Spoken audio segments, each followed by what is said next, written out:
Imagine waking up in ancient Rome to the smell of smoke.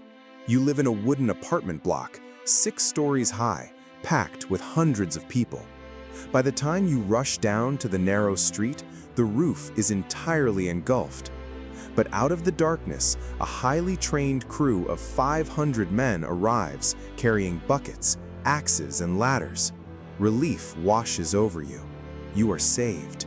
But the men do not throw a single drop of water. Instead, their boss walks up to you holding a heavy bag of silver. He points to your burning home and makes an offer. He will put out the fire right now, but only if you sell the property to him for a fraction of what it is worth. If you say no, he and his men will stand there and watch your entire life turn to ash. If your house caught fire in ancient Rome, the fire department would not put it out until you sold the property to them for pennies. We assume fire departments have always been public heroes rushing in to save the day. But the world's first major fire brigade was essentially a billionaire extortion racket running on slave labor. Everyone covers gladiators and legionaries, but very few explore the bizarre, mafia-like reality of ancient emergency services. To understand how the most powerful empire on Earth allowed this to happen, you have to look at the man who invented the scheme and why Rome was the perfect tinderbox for his greed. In the 1st century BC, Rome was a sprawling, chaotic metropolis of over 1 million people. It was the center of the known world, but it was also a massive fire hazard. Most everyday Romans lived in insulae. These were incredibly cheap, poorly built apartment buildings that leaned over narrow, winding streets. They were constructed mostly of timber and mud brick. Because there was no electricity, every single room was lit by open-flame oil lamps and heated by charcoal braziers. Cooking was done indoors on open fires. Naturally, fires broke out every single day. And in this crowded tinderbox, there was absolutely no state-sponsored fire department. If your building caught fire, you had to rely on your neighbors throwing buckets of water from the public fountains. Usually, this did not work. Entire city blocks would routinely burn to the ground. Enter Marcus Licinius Crassus. Crassus was a Roman general and politician, but above all, he was a ruthless businessman. He noticed that the frequent fires destroying Rome were not a tragedy, they were a massive, untapped market. He realized that a man who controlled the destruction of property could easily control the real estate. So Crassus went out and bought 500 enslaved men. But he did not just buy strong men to throw water. He specifically purchased highly trained architects, builders, and masons. He organized them into a highly efficient private emergency response unit. Whenever a fire broke out in Rome, his network of informants would alert him immediately. Crassus and his 500 men would rush to the scene of the disaster. But they were not there to be heroes. They were there to make a deal. As the flames licked the sides of the building, Crassus would find the desperate owner in the street. He would offer to buy the burning building for a laughably low price. Often, he would also approach the owners of the buildings right next door, which were in immediate danger of catching fire, and offer to buy their properties for pennies too. Imagine being that property owner. You are watching your primary source of income and your shelter disappear into the night sky. You have seconds to decide.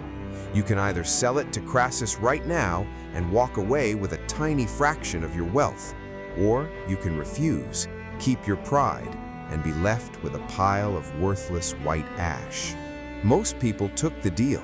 The moment the owner agreed and the papers were rushed through, the real magic of Crassus's brigade snapped into action. His men were not just thugs, they were a highly disciplined machine.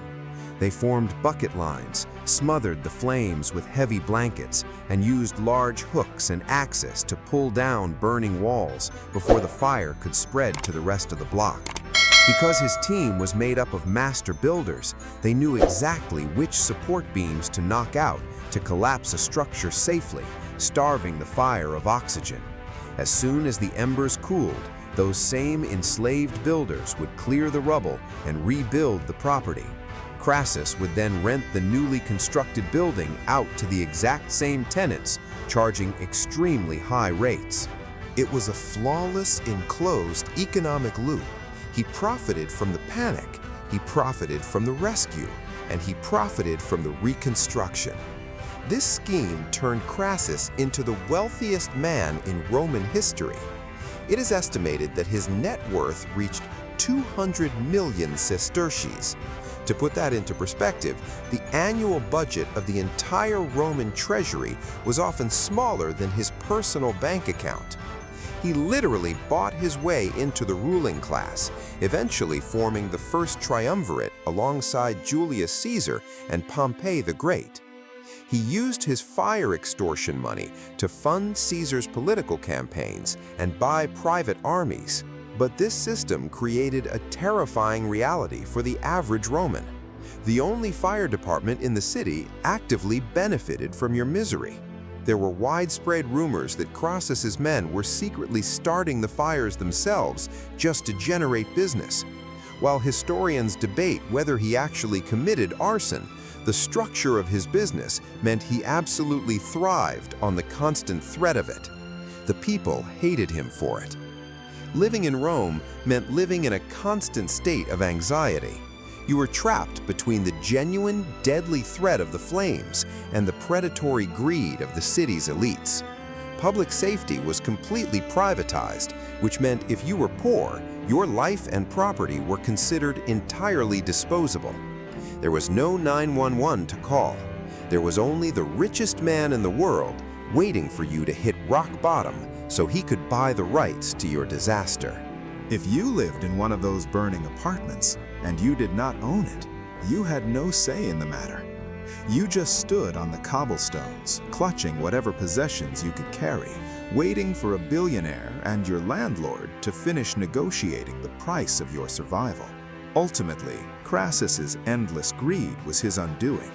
His massive wealth could buy him real estate and politicians, but he wanted military glory. He led a disastrous campaign against the Parthian Empire and was defeated. According to legend, his captors knew exactly who he was and how he had made his fortune.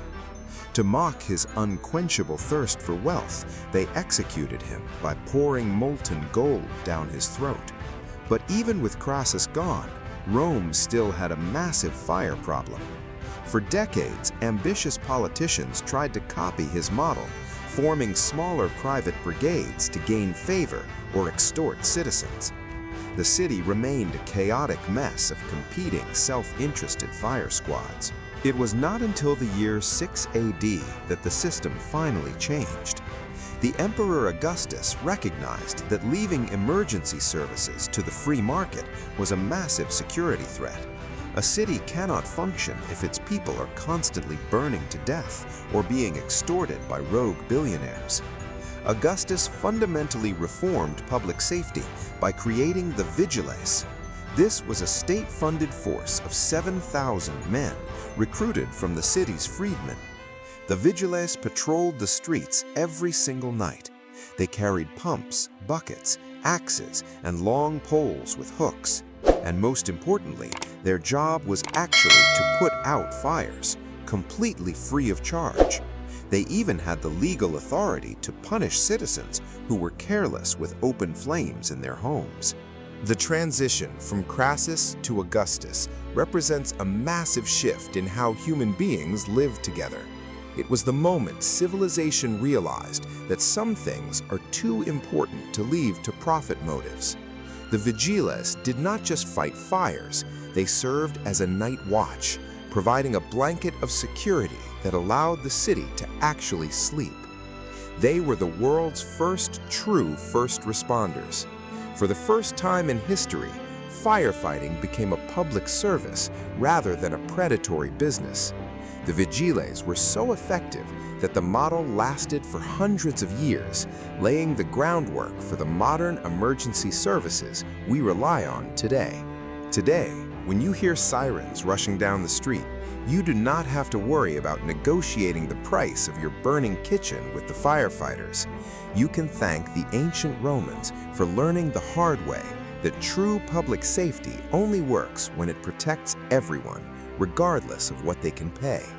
If you want to uncover more strange and forgotten realities of daily life in the ancient world, hit the subscribe button right now and join us for the next deep dive into history.